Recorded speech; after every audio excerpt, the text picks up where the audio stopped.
एक दुनियादारी के अंदर रहिंदियां होया इस जिंदगी गुजारदियां होया मुख्तलिफ जिहड़ा ना वो सानू परेशानियों का सामना करना पैंदा है। या वो कारोबार के लिहाज से नाल लै लो या वो एक जो बंदा बीमार हो जाता वे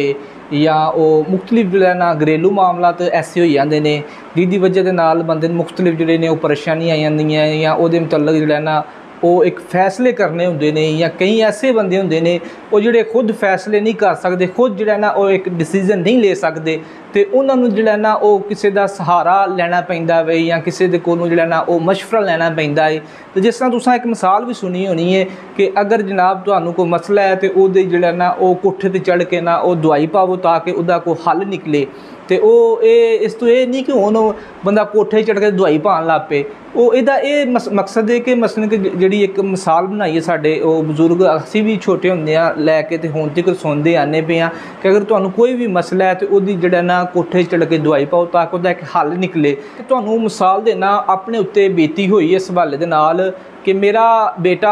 अपना जिहड़ा बड़े तो छोटा है वो बीमार हो गया, उहदियां जिहड़ियां लत्तां ने अगर मैं तुहानू पिक्चर उहदी विखावां तुसीं कोई यार किस हालत तक जिहड़ा ना ये चला गया, किस तरह मसलन कि वो बीमारी उहदे ते हैवी हो गई। तो मैं ज़ाते खुद इससे बहुत परेशान था तो वो इस लैवल ते मसलन कि बीमारी चली गई तो वो मैं डॉक्टरों को लेके जाता गया तो वो डॉक्टर भी खैर परेशान, उन्हें मुख्तलिफ जिहड़ा ना टेस्ट किए तो वो हुंदियां हवांदियां उन्हें फिर खीर एक टेस्ट किया वो बीमारी वो टेस्ट जिहड़ा सी ना वो मसलन कि कराया कि वो अंदर जिहड़ा ना लत्तां दे अंदर वो रेशा पै गया सी तो वो टेस्ट कराया जाके लैब तो कि ये जिहड़ा सीम है ये जिहड़ा पैदा हो रहा जिहड़ा रेशा बनदा पिया वे मसलन कि ये किस लैवल दा वे ते इहदा जिहड़ा वो किहड़ी मैडिसन दे नाल जिहड़ा ना ये ख़त्म होएगा। वो खैर रिपोर्ट असां कराई तो वो जिहड़ियां वो मुख्तलिफ उन्होंने वो मैडिसन लिख के दित्तियां कि फलां मैडिसन भी ये अगर इस्तेमाल करोगे तो ये वास्ते बेहतरी है फलां फलां फलां फलां। वो खैर डॉक्टर ने सानू एक जिहड़ी वो मैडिसन है वो लिख के दे दी कि हुण तुसीं ये इस्तेमाल करो तो ये इंशाअल्लाह जिहड़ा ना वो बच्चे तुहाडे जिहड़ियां ने वो लत्तां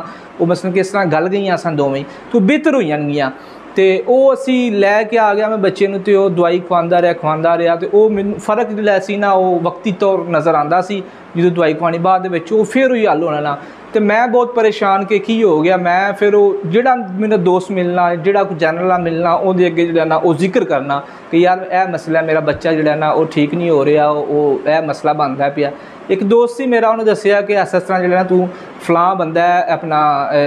सियालकोट के अंदर पट्टियां लांदा है तो वो जख्मां दा ही मसलन कि एक काम है तो उहदे कोल लैके जा। तो वो मैं उहदे कोल लैके जो गया वा पहली दफ़ा तो उन्हें जनाब वो देखियां लत्तां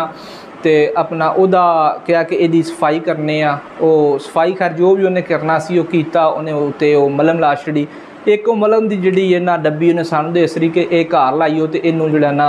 इस तरह जिहड़ा ना वो मलम वगैरह लाओ। खैर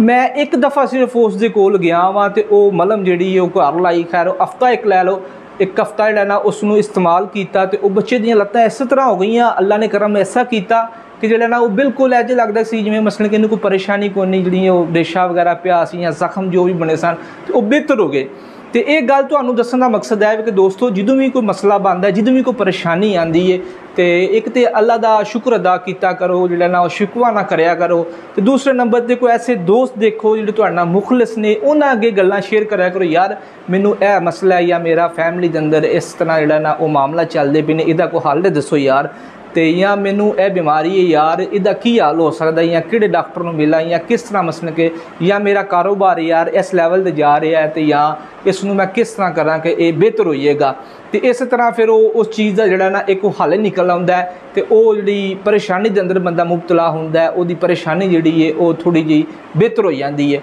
तो वो ये दसना चाहिए ये नहीं कि अंदर ही अंदर कोई भी मसला उसनूं अंदर ही असीं कहिए नहीं असीं खुद कर लांगे खुद एक इंसान जिहड़ा ना कुछ भी नहीं जिहड़ी मैं वो इंसान लै जांदी है। तो वो जिहदे अगे भी कोई मशवरा अपना शेयर करो या किसी को भी तुसीं जिहड़ा ना वो अपना रहनुमाई लेना चाहते हो ताकि तुम ये सोचो कि वो बंदा मेरे नाल मुखलिस है तो वो मैनू एक अच्छा मशवरा देगा। तो इस तरह जिहड़ा ना वो एक कोई भी परेशानी होंदी कोई भी मसला होंदा उसदा एक हल निकल